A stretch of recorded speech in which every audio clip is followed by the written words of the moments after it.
Selamat pagi, ibu-ibu. Pagi. Mari kita berdoa bersama-sama. Bapa di surga, kami berterima kasih sekali lagi hari ini. Kami boleh ada di tempat ini sebagaimana kami ada, itu karena anugerah Tuhan. Biarlah kami boleh senantiasa bersyukur atas setiap anugerah Tuhan. Dan tolonglah agar kami boleh terus bertumbuh di dalam anugerah Tuhan. Tolonglah agar kami terus mau diubah, dibentuk menjadi pribadi yang diperkenan oleh Tuhan. Berkatilah kebenaran firman yang akan kami pelajari, lanjutan daripada topik tentang kasih Allah. Kiranya Kristus ditinggikan, dipermuliakan di dalam pertemuan kami pada hari ini, baik dalam paparan maupun dalam diskusi kami. Dengarlah doa kami di dalam nama Tuhan kami Yesus Kristus, Tuhan dan Juru Selamat kami yang hidup, kami berdoa dan bersyukur. Amin. Ya, ibu-ibu yang kasih dalam Tuhan Yesus, hari ini kita akan melanjutkan materi kita ya, dan masih dari bab 12. Kita akan meresponi bagaimana kasih Allah yang sudah kita terima di dalam kehidupan kita, ya.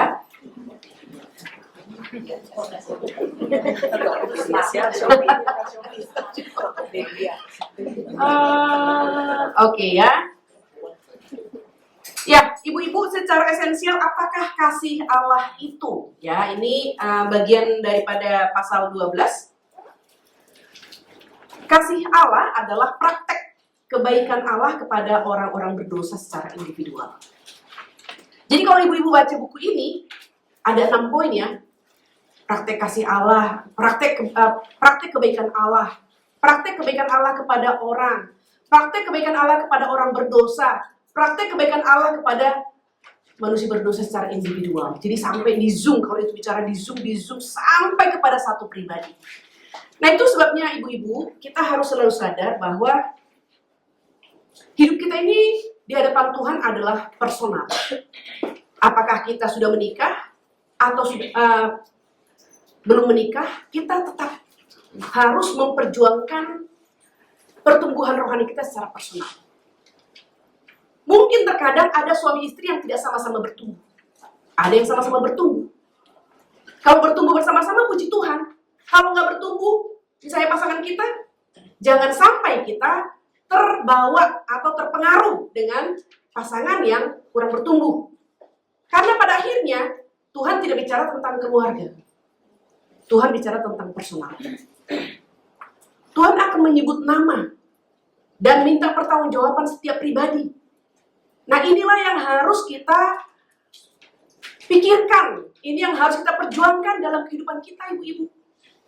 Setiap hari kita harus menyadari hal ini, kita secara individual akan bertanggung jawab di hadapan Tuhan. Tentang talenta yang Tuhan karuniakan kepada kita harus temukan 1 kah, 2 kah, 5 kah? Lalu, apakah kita melipat kali gandakannya? Itu yang nanti Tuhan minta daripada kita. Tanggung jawab kita sebagai istri, iya. Tanggung jawab kita sebagai ibu, iya. Tapi tanggung jawab kita juga, jika Tuhan percayakan ada talenta-talenta yang memang harus kita upayakan lipat kali gandakan di dalam bergereja, di dalam bermasyarakat. Itu sebabnya setiap kita itu unik, tidak ada yang sama. Ya, jadi ibu-ibu mari kita selalu melihat ya, diri kita ada satu pribadi. Maka secara pribadi kita harus memperjuangkan pertumbuhan rohani kita, perubahan karakter kita, dan juga terus mencari kehendak Tuhan dalam hidup kita. Ya. Sorry. Wah ini belum sinkron ya antara ya ini kasih Allah bukan hanya sesuatu yang Allah lakukan, tetapi sesuatu yang Allah adalah. Jadi kasih itu adalah Allah sendiri. Makanya minggu lalu kita belajar Allah adalah kasih. Rasul Yohanes langsung mengatakan Allah adalah kasih. Dan kasih itu adalah sifat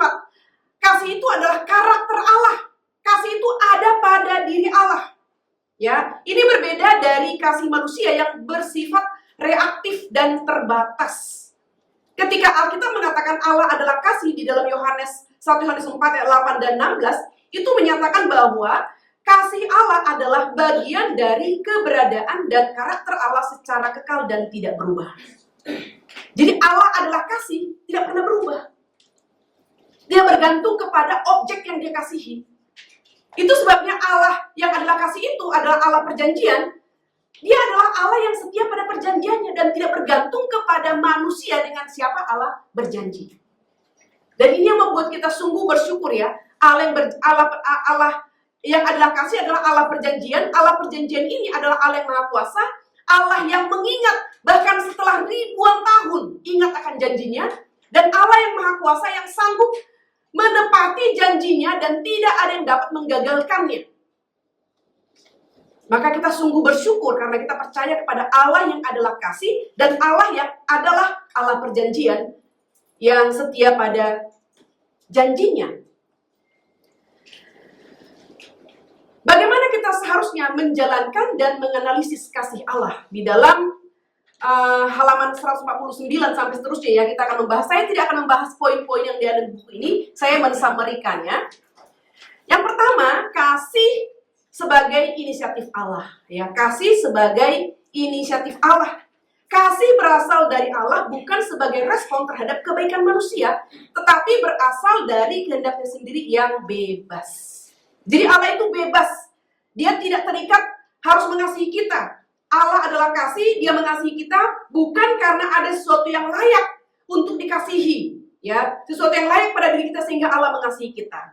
Mari kita membuka bersama-sama di dalam 1 Yohanes 4 ayat yang ke-10. Kita baca bersama-sama 1 Yohanes 4 ayat yang ke-10.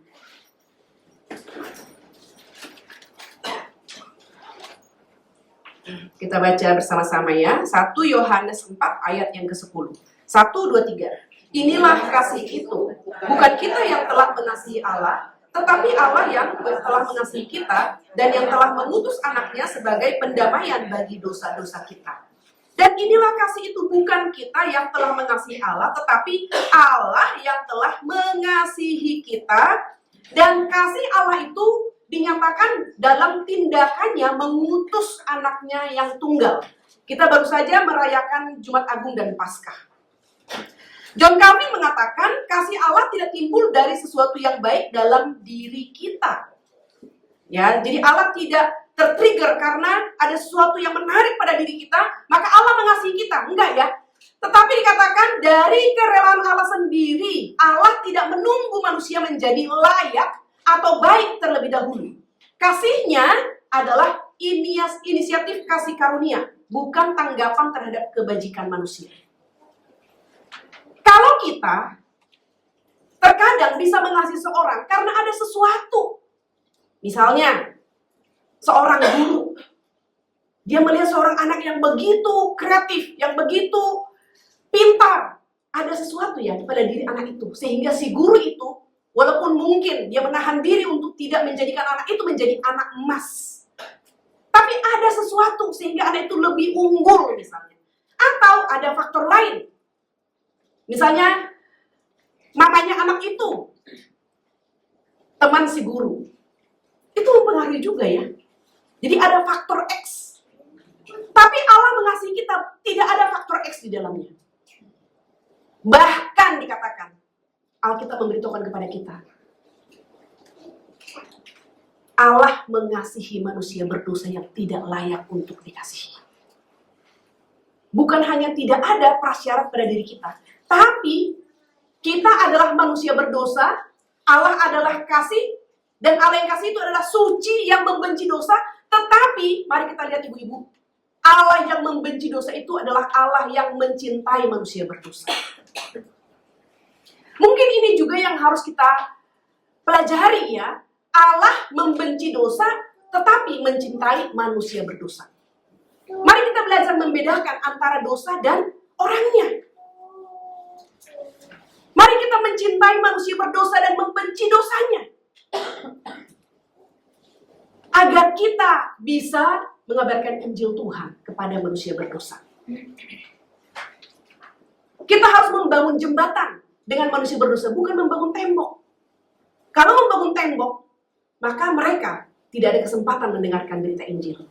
Tetapi kalau kita membangun jembatan, persahabatan, bergaul, maka mereka pun bisa mendapat kesempatan untuk mendengarkan Injil Tuhan.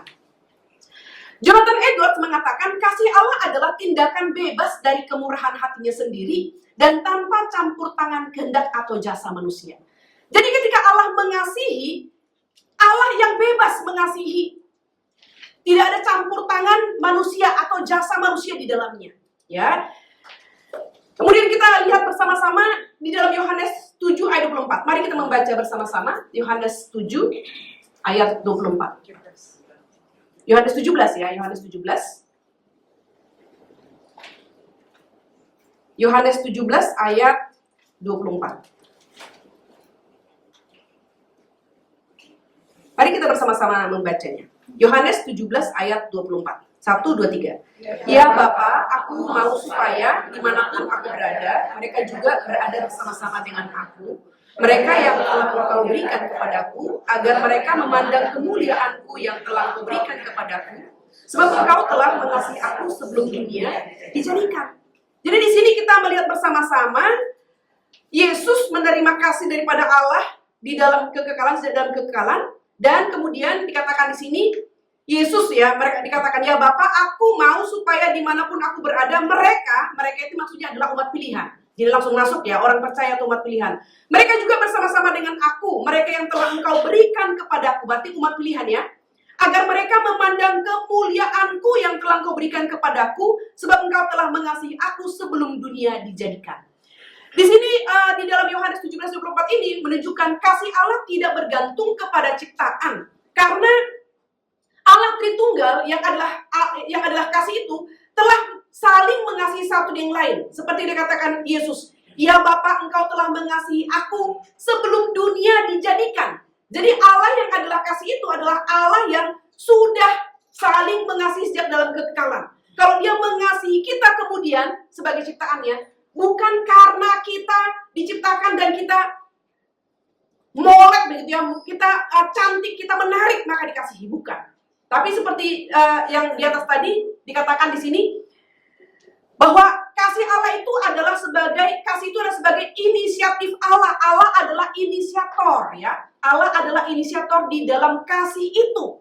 Allah adalah kasih kekal, murni, dan saling berbagi di dalam diri sendiri. Allah Tritunggal. Ini menunjukkan bahwa kasih bukan reaksi terhadap sesuatu di luar dirinya, tetapi sifat kekal dan aktif.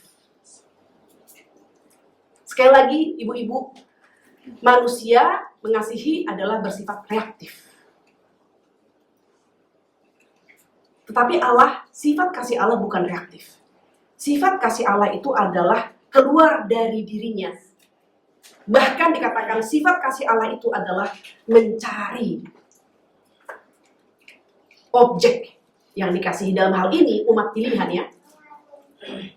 Allah yang telah memilih sekelompok umat pilihan dalam kekekalan. Allah dengan aktif mengasihi kita yang sudah dipilihnya. Allah dengan aktif mengutus Yesus Kristus datang ke dalam dunia. Dan Yesus aktif ya. Ketaatan Yesus itu adalah ketaatan yang aktif dan pasif.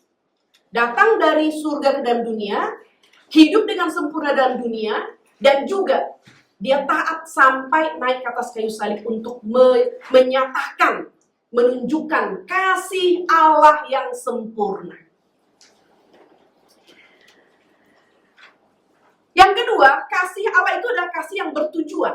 Ya, tujuan kasih Allah bukan hanya membuat manusia bahagia, bukan kasih yang memanjakan, tetapi membuat kita kudus, mengubah kita dalam keserupaan dengan Kristus. Saudara yang kasih dalam Tuhan Yesus, kasih yang bertujuan. Tentu kita juga memiliki kasih yang bertujuan. Tetapi ibu-ibu, sering sekali tujuan kasih kita adalah untuk diri kita sendiri. Tapi tujuan kasih Allah tidak pernah untuk Allah.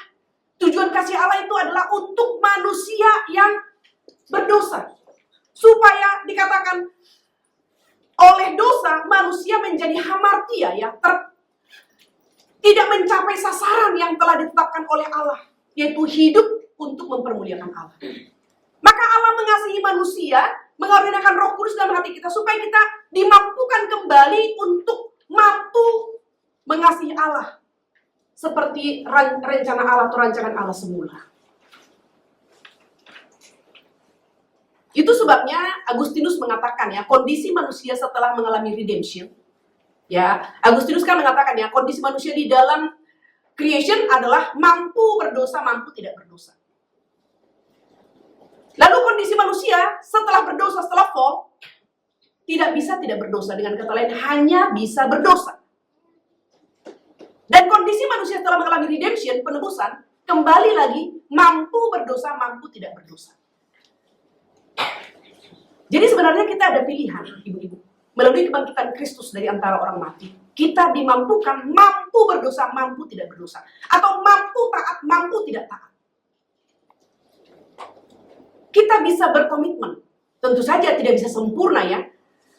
Tapi kita bisa memilih untuk taat. Kita bisa memilih untuk tidak berdosa. Tentu dengan pertolongan Tuhan. Itu dikatakan oleh Agustinus. Kondisi manusia dalam redemption. Mampu berdosa, mampu tidak berdosa. Mampu taat, mampu tidak taat. Nanti di dalam konsumasi, di dalam kekekalan, baru tidak bisa berdosa sama sekali. Kondisi kita sudah sempurna. Ya. Calvin mengatakan kasih Allah bertujuan untuk mengubah kita bukan hanya menyelamatkan dari murka, tetapi menjadikan kita serupa dengan Kristus. Jadi saudara yang kasih dalam Tuhan Yesus, mengapa Allah memilih sekelompok orang menjadi umat pilihan? Mengapa Kristus mati untuk sekelompok orang yang ada umat pilihan itu? Tujuannya adalah supaya kita menjadi umat yang kudus. Imamat yang rajani. Ini tujuannya. Itu sebabnya setelah kita lahir baru tidak langsung mati. Tuhan masih memberikan kita umur panjang. Dan di dalam umur panjang inilah kita harus berjuang menjadi umat yang kudus. Kudus dalam perkataan, kudus dalam pemikiran, kudus dalam perbuatan. Supaya melalui hidup kita Tuhan dipermuliakan. Supaya melalui hidup kita orang dunia melihat Tuhan yang hidup. R.C. Sproul mengatakan kasih Allah bertujuan redemptif dan transformasional. Redemptif, kasih Allah itu adalah menebus dan mengubah. Jadi sekali lagi ibu-ibu, kita diselamatkan bukan hanya untuk mati masuk surga. Tapi kita diselamatkan supaya dalam hidup kita yang satu kali dan singkat ini, kita juga mengalami transformasi. Dan ini yang harus kita minta, Tuhan ubah saya. Ubah saya.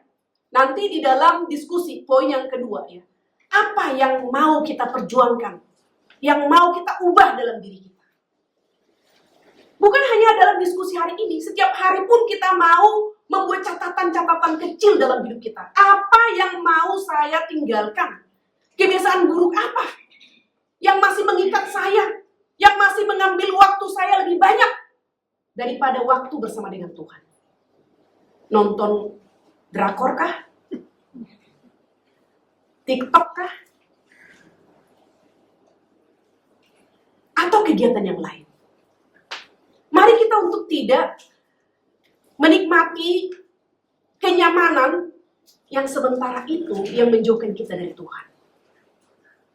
Mari kita perbanyak waktu bersekutu dengan Tuhan di dalam waktu yang ada tentunya ya. Kalau waktu nggak ada, ya memang kita harus mencari slot.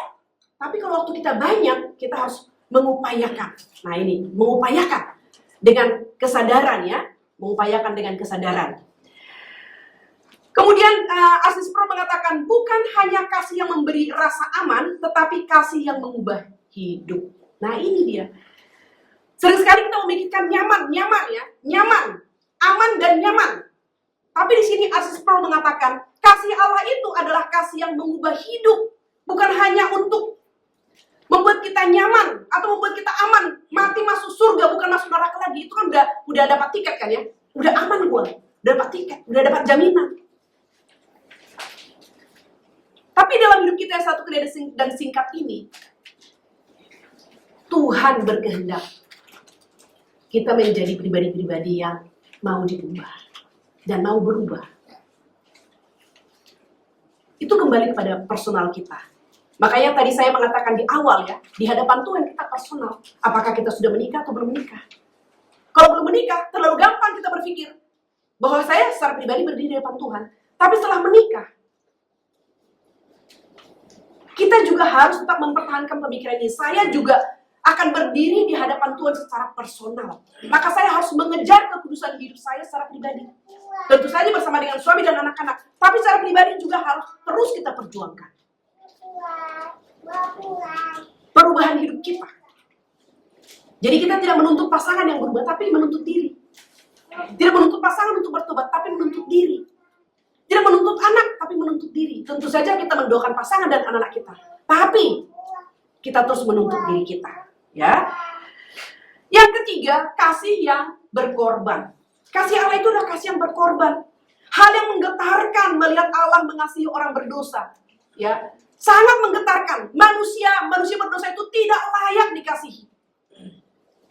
Ada para sekolah mengatakan manusia berdosa itu sama seperti pengemis. Siapa sih yang mencintai pengemis? Manusia berdosa itu seperti sampah. Memang itu sangat buruk kalau dikatakan manusia berdosa seperti sampah. Tidak berharga. Maka ketika Allah mengambil kita, itu seperti pengemis yang diangkat dan dibawa hidup bersama dengan pangeran di dalam istana. Jadi kita berharga bukan karena apa yang ada pada diri kita. Kita berharga karena Allah mengasihi kita. Kita berharga karena Allah memilih kita. Karena Kristus rela mati menggantikan hukuman dosa kita. Maka kita berharga dan mulia di mata Tuhan. Ini berbanding terbalik dengan agama-agama dunia. Yunani, Romawi, ya dewa-dewa mereka sering sekali dipandang memiliki nafsu birahi terhadap wanita, tetapi tidak pernah mengasihi orang berdosa. Jadi dewa-dewa itu, Allah-Allah agama-agama lain mengasihi manusia, tapi tidak mengasihi manusia berdosa.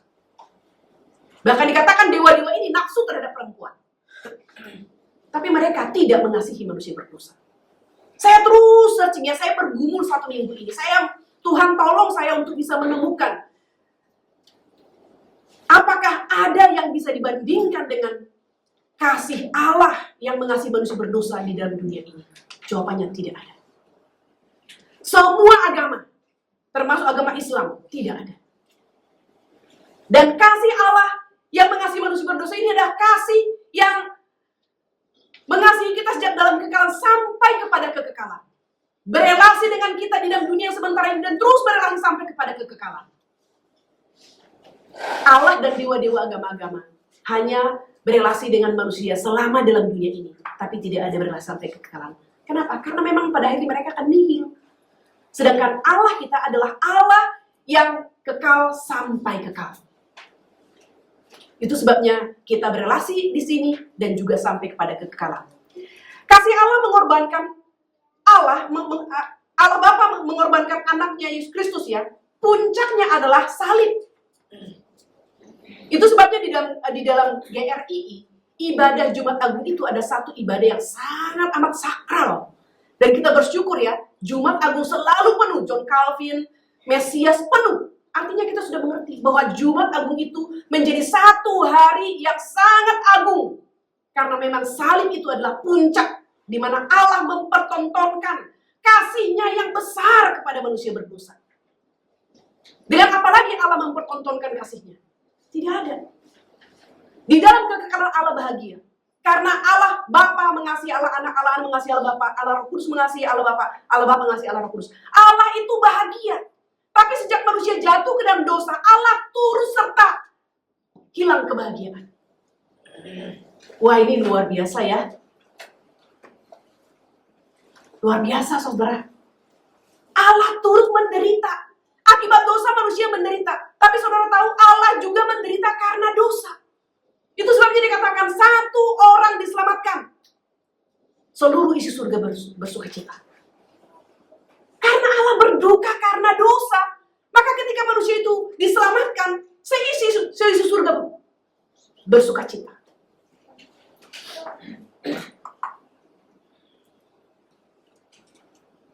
Dan kalau kita mengatakan Allah juga menderita, bukan hanya perkataan, Tapi Allah yang menderita karena dosa itu juga melakukan tindakan kasih-Nya, mengutus Yesus Kristus datang ke dalam dunia, menjadi manusia sama seperti kita. Hanya saja Yesus satu-satunya manusia yang hidup dengan sempurna. Adam yang kedua, Adam pertama gagal menaati Tuhan. Adam kedua itu Kristus. Dia berkomitmen, makananku ialah melakukan kehendak Bapa. Maka perlu ibu-ibu selalu membuat new commitment. Every day, new commitment. Makananku adalah melakukan kehendak Bapa.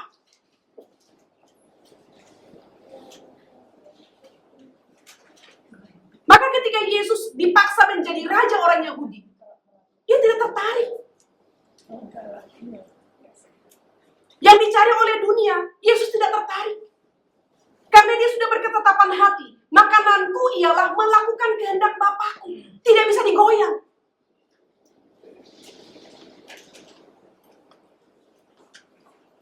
Apa yang menggiurkan bagi dunia? Ditawarkan kepada Yesus. Bagi Yesus itu sampah. Dan demikian juga ketika Paulus yang menganggap apa yang dianggap dunia menjadi satu prestise. Ketika dia mengenal Kristus, Paulus mengatakan apa yang dulu kuanggap satu prestise, harta, kekayaan, kebanggaan, sekarang kuanggap sampah. Karena pengenalan akan Kristus. Karena pengenalan akan kasih Allah. Yang berharga bagi dunia menjadi sampah ketika kita mengenal kasih Allah. Yang dulu kita anggap keuntungan sekarang menjadi kerugian. Sesuatu yang tidak penting, tidak menarik, tidak bling-bling lagi.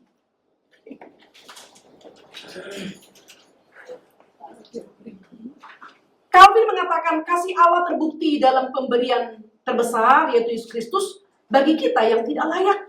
Ini adalah kasih yang rela berkorban sampai puncaknya di atas kayu salib. Mari kita membaca bersama-sama di dalam 1 Korintus 1 ayat 18. 1 Korintus 1 ayat 18.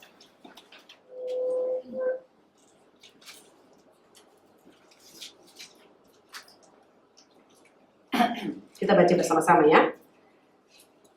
1, 2, 3. Sebab pemberitaan tentang salib yang adalah kebodohan bagi mereka yang akan binasa, tetapi bagi kita yang diselamatkan pemberitaan itu adalah kebenaran Allah. Salib bagi dunia ini adalah kebodohan. Bagi dunia ini adalah kehinaan. Dan memang pada waktu itu konteksnya salib itu menjadi momok. Tapi ketika anak Allah naik ke atas kayu salib, salib itu menjadi simbol kemuliaan. Tidak lagi kehinaan dan momok. Dikatakan di sini sebab pemberitaan tentang salib memang adalah kebodohan bagi mereka yang akan binasa. Tetapi bagi kita yang diselamatkan, pemberitaan itu adalah kekuatan Allah. Salib adalah puncak perwujudan kasih Allah kepada manusia berdosa. Di atas kayu salib, Yesus menyatakan kasih Allah yang kekal. Yesus yang adalah Allah, 7 perkataan salib menyatakan dia adalah anak Allah yang disalibkan. Setiap orang yang naik ke atas kayu salib, dia tahu hitungan jam dia akan mati. Maka dia akan mencurahkan ya perkataan-perkataan yang jahat, yang pahit, kesempatan mencaci maki orang yang ada di bawah salib. Tetapi ketika anak Allah naik ke atas kayu salib, dia bukan manusia berdosa yang disalibkan. Perkataan pertama adalah doa kepada manusia berdosa. Ya Bapa, ampunilah mereka, sebab mereka tidak tahu apa yang mereka perbuat.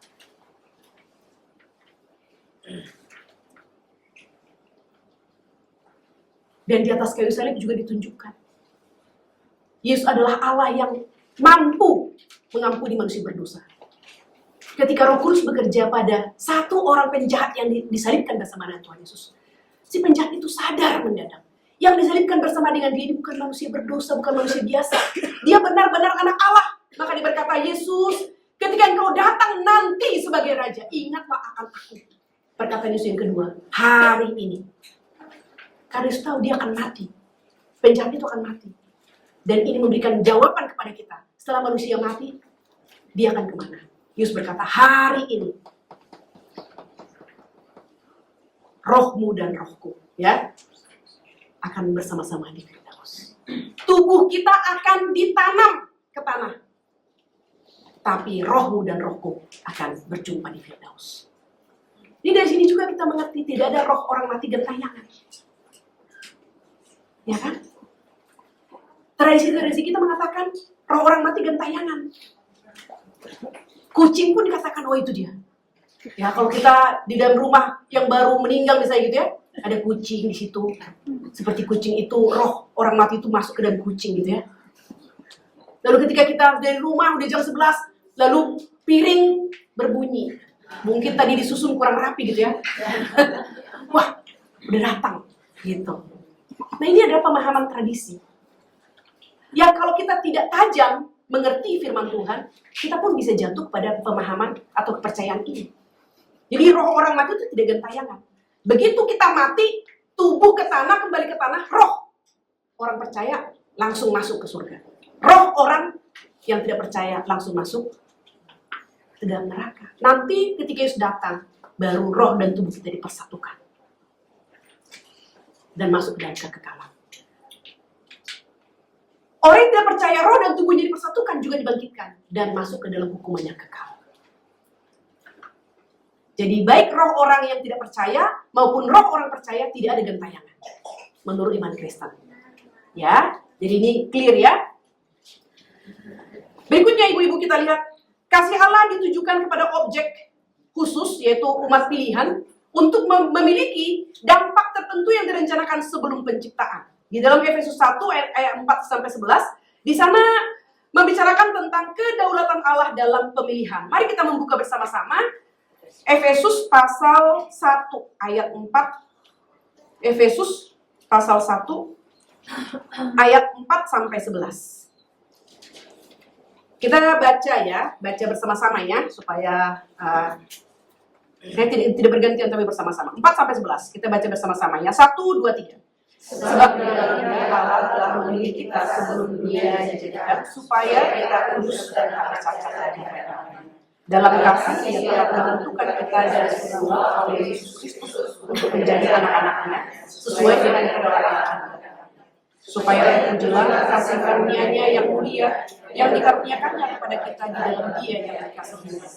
Sebab di dalam Dia dan oleh darahnya kita beroleh tebusan, yaitu pengampunan dosa menurut kekayaan kasih karunia-Nya yang dilimpahkannya kepada kita dalam segala hikmat dan pengertian. Sebab Dia telah menyatakan rahasia hendaknya kepada kita sesuai dengan rencana kerelaan-Nya, yaitu rencana kerelaan yang dari semula telah ditetapkannya di dalam Kristus. Sebagai persiapan kegenapan waktu untuk mempersatukan di dalam Kristus sebagai kepala segala sesuatu, baik di surga maupun yang di bumi. Aku katakan di dalam Kristus, karena di dalam Dialah kami mendapat bagian yang dijanjikan. Kami yang dari semula ditentukan untuk menerima bagian itu sesuai dengan maksud Allah yang di dalam segala sesuatu bekerja menurut keputusan kehendaknya.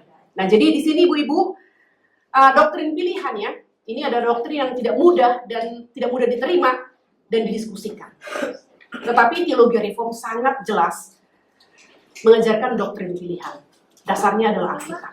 Efesus 1 ayat 4. Sebab di dalam Kristus Allah telah memilih kita sebelum dunia dijadikan, tujuannya supaya kita kudus dan tak bercacat di hadapannya.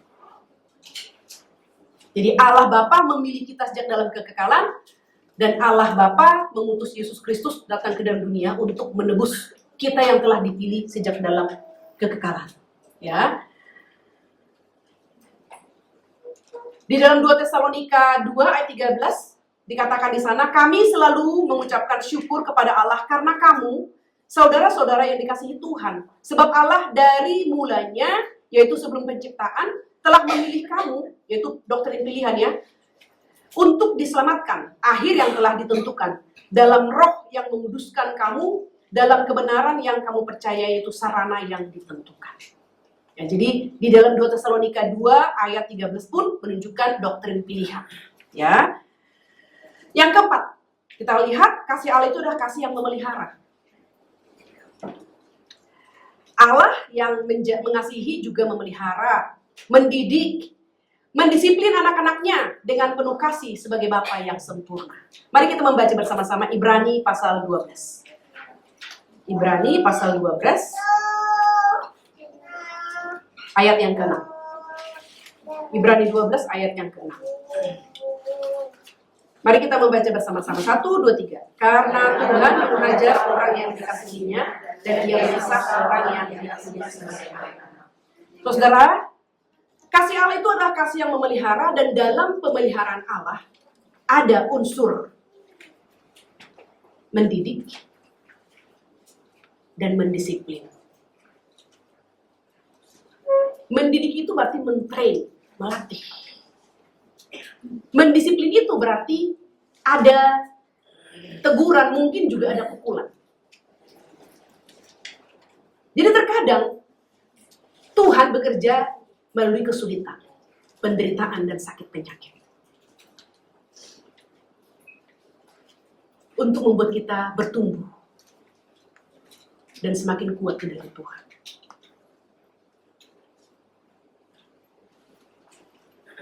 Kalau kita tidak menyadari ini dan tidak menerima ini, maka kita akan gelisah. Kita tidak menerima Allah berdaulat. Kalau kita menerima Allah berdaulat, berarti kita tahu apapun yang terjadi dalam hidup kita tidak lepas dari kedaulatan Allah yang 4 poin. Bisa jadi apa yang kita alami itu Allah menghendakinya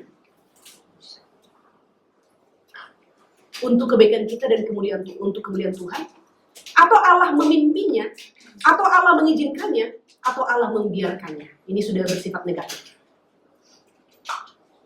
Menghendaki mungkin tidak ya, tapi mengizinkan dan memimpin supaya Tuhan dipermuliakan dan kita semakin kudus. Kita semakin kuat di dalam Tuhan.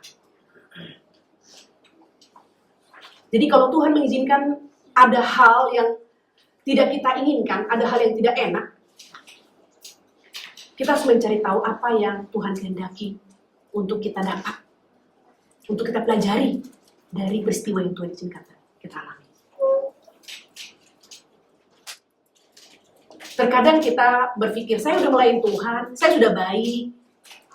Sementara yang sana tidak melayani Tuhan dan tidak baik, tapi kenapa di sana Tuhan berkati, di sini tidak? Berarti kita tidak menerima kedaulatan Tuhan. Berarti kita tidak percaya Allah itu bijaksana. Tidak percaya Tuhan tahu yang terbaik untuk setiap orang.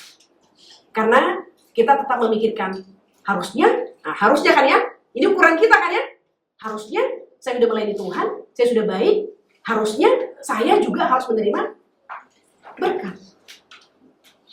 Itu gak harus loh. Kan di sini dikatakan, karena Tuhan menghajar orang yang dikasihinya dan menyesah orang yang diakuinya sebagai anak.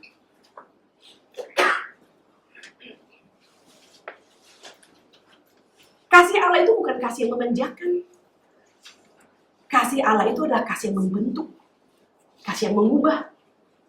Dan namanya dibentuk itu seperti tanah liat di tangan penjunan, itu dibentuk untuk menjadi satu wadah yang indah. Ini akan dibakar. Kalau tidak berkenan di hati si penjunan, walaupun sudah jadi, ini bisa dihancurkan lagi untuk membentuk bejana yang baru yang lebih indah.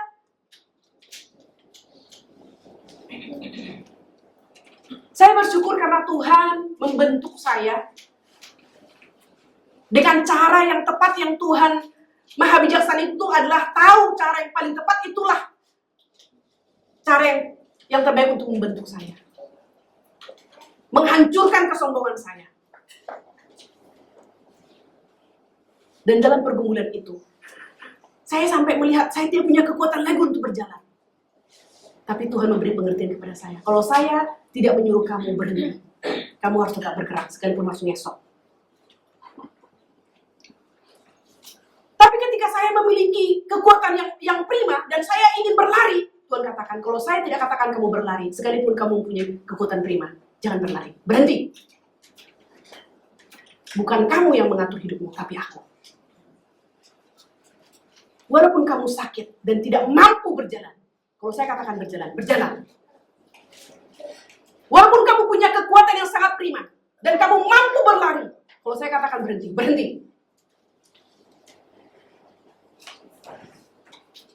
Dan saya mengerti pada waktu itu, kesulitan dan pergumulan tidak akan menyeret saya ke liang kubur. Kalau Tuhan tidak berkehendak saya masuk liang kubur, maka saya harus fight dalam kesulitan ini.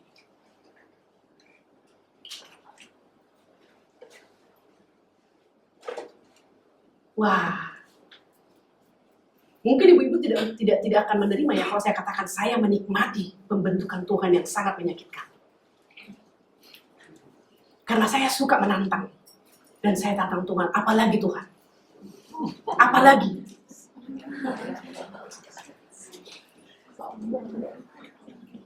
Apalagi Tuhan? Karena saya tahu, apapun yang Tuhan berikan, kesulitan apapun yang Tuhan berikan kepadaku, kalau Tuhan tidak mengatakan cukup, dan Tuhan tidak mengambil nyawaku, aku akan tetap hidup sekalipun dalam kesulitan.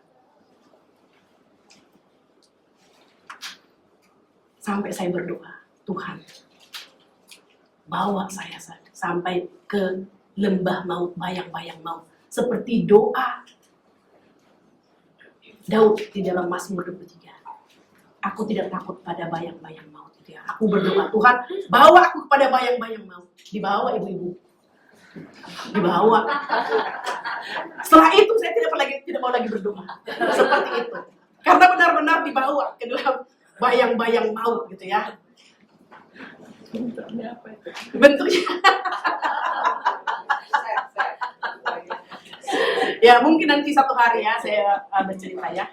Tapi kemudian saya takut nantang Tuhan ya. Jadi tadinya saya suka nantang ya, nantang Tuhan gitu ya.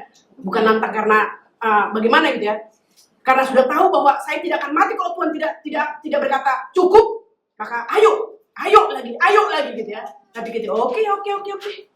Tuhan kasih lagi. Oh enggak Tuhan, enggak lagi. Ampun Tuhan, ampun. Gitu ya.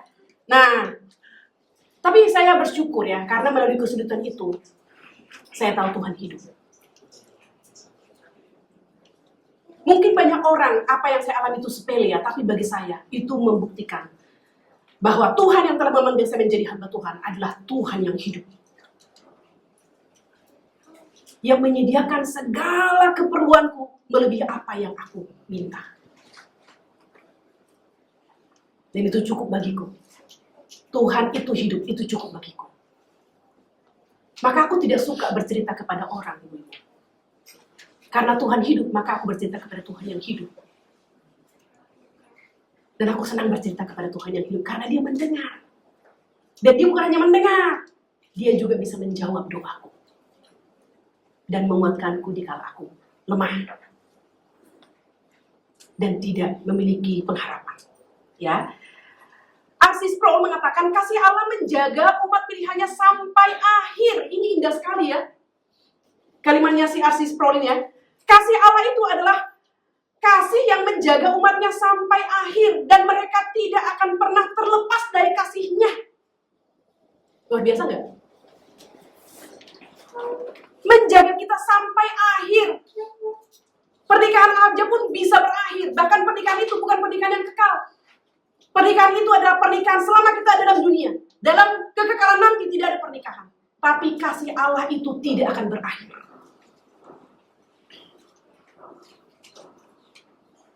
Kita dengan suami kita akan dipisahkan oleh maut. Tapi kasih Allah tidak dapat memisahkan kita apapun termasuk maut. Itu kasih yang luar biasa, ibu-ibu. Kasih yang tidak ada pada siapapun selain pada Allah Tritunggal.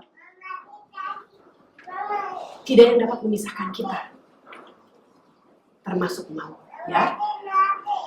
Charles Hodge Spurgeon mengatakannya, pemeliharaan kasih Allah sebagai tempat perlindungan, tempat kekuatan dan ketenangan dalam badai kehidupan. Wow.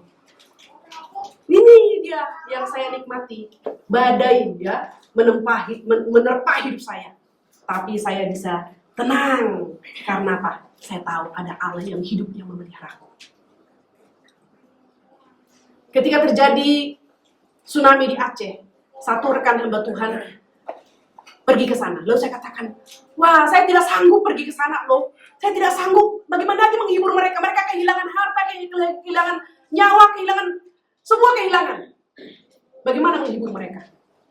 Lalu apa dia katakan? Rekan hamba Tuhan, happy dia katakan. Saya berdoa, Tuhan, aku tidak mampu menghibur mereka, hiburlah mereka Tuhan. Tuhan memberi pengertian kepada saya. Orang yang percaya kepada Allah yang Maha Kuasa itu, dia dapat menari di atas badai. Artinya, ketenangan kita tidak lagi kondisional. Dia dapat menari dalam badai, dikatakan, di atas badai. Orang yang percaya kepada Allah yang adalah kasih itu dapat menari di atas badai. Suami tidak dapat menjamin kita, anak tidak bisa menjamin kita, pemerintah pun tidak bisa menjamin kita, tapi Allah jaminan kita yang kekal. Tadi malam ya, saya suka mendengar khotbah teman-teman hamba Tuhan di Reform, ya, di YouTube.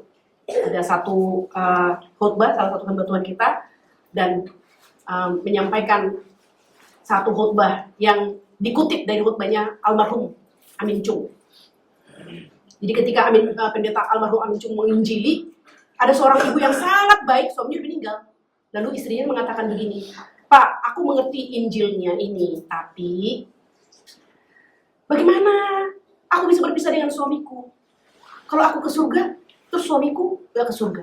Terpisah dong.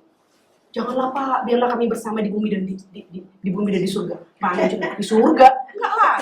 Ya di neraka juga nggak apa-apa, yang penting bersama. Sudah persuasif supaya apa gitu ya penginjilan ini, tapi ibu itu mengatakan, maaf ya Pak, saya belum sanggup berpisah dengan suami saya. Akhirnya Pak Amin Chung keluar dari rumah dan dilihat ada satu lubang di situ, ditutupi dengan ranting-ranting. Lalu ditanya, apa itu Bu? Lubang. Kenapa ditutupi ranting? Iya, saya takut karena saya jatuh lubang itu, saya tutupi dengan ranting karena saya takut anak saya jatuh. Wah, dapat inspirasi. Ibu jatuh ke dalam lubang, ibu tidak mau anak ibu jatuh ke dalam lubang kan? Sekiranya sekarang ini, ya, suami ibu sudah ada di neraka. Kira-kira aku ditanya suami ibu, mau nggak Pak istrimu masuk neraka? Pasti suami ibu mengatakan, jangan. Pergilah kamu ke surga. Seorang yang sudah mati masuk neraka dalam Alkitab kan ya, dikatakan, pergi beritahukan kepada saudaraku. Ya tak? Wah, luar biasa ya. Jadi kasih Allah itu adalah kasih yang menjamin. Kalau suami kita tidak menjamin anak, pemerintah siapapun tidak bisa menjamin ya. Oke.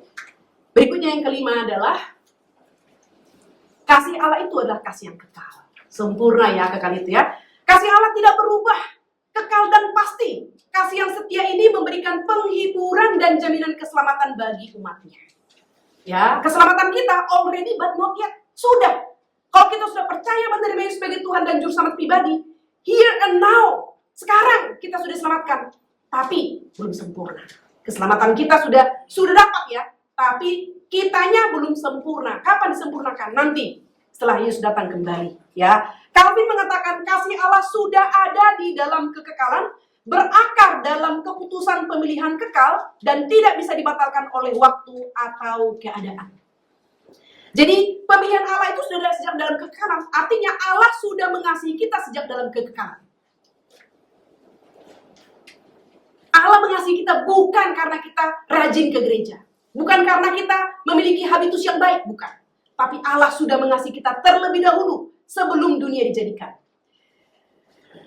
Stephen Carnap ya mengatakan kasih Allah berasal dari kekekalan, tidak dimulai karena ada objek dan akan terus mengalir sampai selama-lamanya dalam bentuk pemeliharaan dan kemuliaan kekal.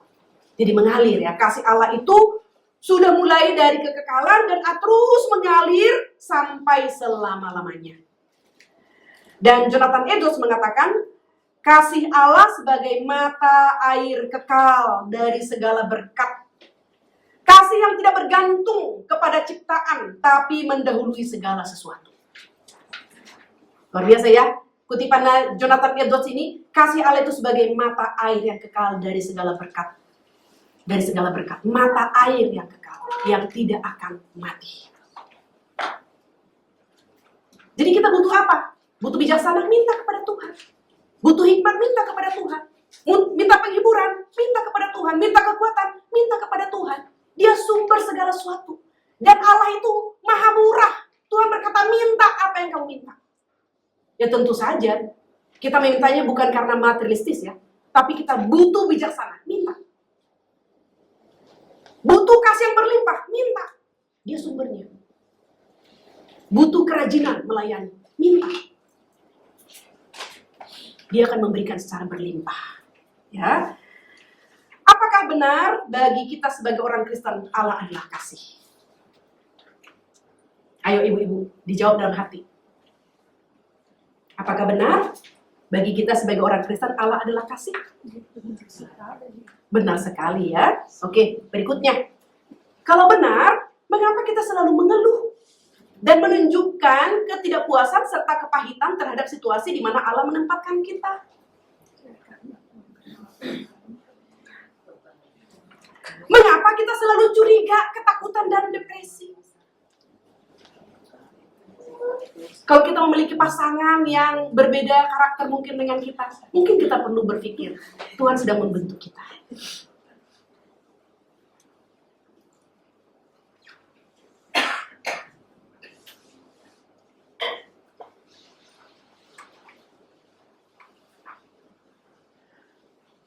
Mari kita memikirkan hal ini. Tidak ada kesalahan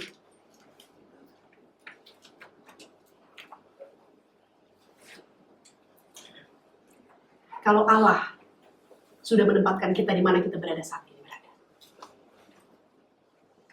Bersama dengan pasangan kita, anak-anak kita, keluarga kita, mertua, saudara, dan seterusnya. Di sana kita harus bertumbuh. Di sana kita harus berjuang.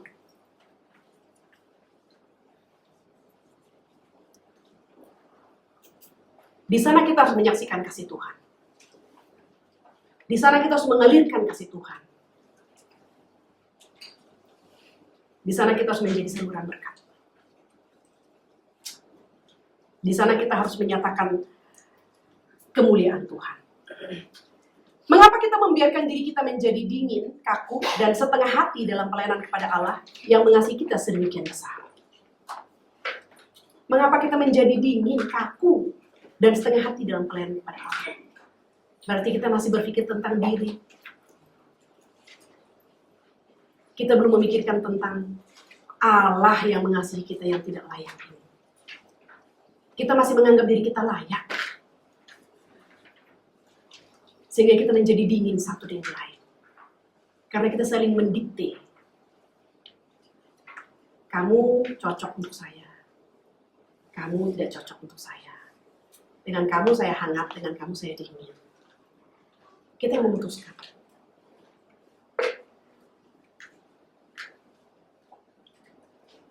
Ketika kita kuat, kita berlari. Padahal Tuhan bilang berhenti. Ketika kita lemah, kita mau berhenti. Padahal Tuhan katakan, bergerak. Mari kita belajar berjalan seturut dengan kehendak Tuhan.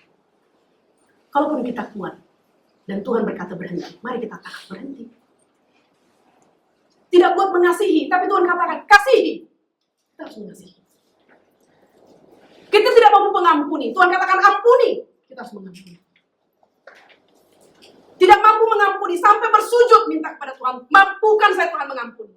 Mampukan saya Tuhan mengasihi. Mampukan saya Tuhan untuk membuka hati saya. Karena Tuhan mengasihi kita, kita tidak layak dikasih. Jangan sampai kita melihat ada orang tidak layak kita kasih. Mungkin pasangan kita, mungkin anak kita, mungkin mertua kita. Kalau kita bisa melihat mereka tidak layak, bagaimana kalau Tuhan mengatakan kamu tidak layak menerima kasih? Maka kita tidak berada di sini. Dan kita tidak menikmati kasih Allah di sini berarti. Mari kita belajar ibu-ibu. Menghancurkan hati kita di hadapan Tuhan. Mari kita minta Tuhan hancurkan hati saya yang keras. Tidak bersisa sama sekali untuk diri saya, semuanya untuk Tuhan. Tidak bersisa untuk saya. Semuanya untuk Tuhan. Tolong saya Tuhan, hancurkan hati saya. Mengapa kita membiarkan kesetiaan kita terbagi? Sehingga Allah tidak dapat memiliki seluruh hidup kita. Mengapa kita masih mengatur hidup kita?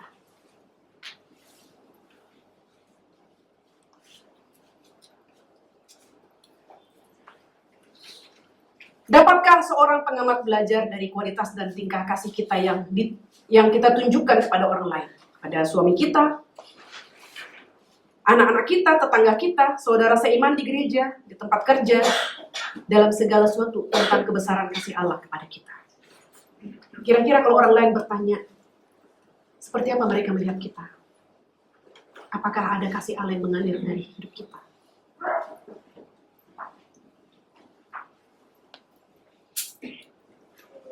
Mari kita untuk tidak menjadi sombong. Ketika orang misalnya bertanya kepada suami kita, seperti apa istri kamu? Ketika orang bertanya kepada anak kita, seperti apa ibumu? Mari kita memikirkan hal ini dan menjadi pergumulan kita ke depan. Ya, pertanyaan hari ini saya berharap kita belajar jujur bagaimana seharusnya kita meresponi kasih Allah yang begitu besar dalam keseharian kita. Dan yang kedua, apa yang ingin Anda ubah dalam diri Anda sebagai respon kepada kasih Allah yang besar. Mari kita berdoa bersama-sama. Bapa di surga, kami sungguh bersyukur berterima kasih. Karena Engkau Allah yang adalah kasih pada dirimu sendiri.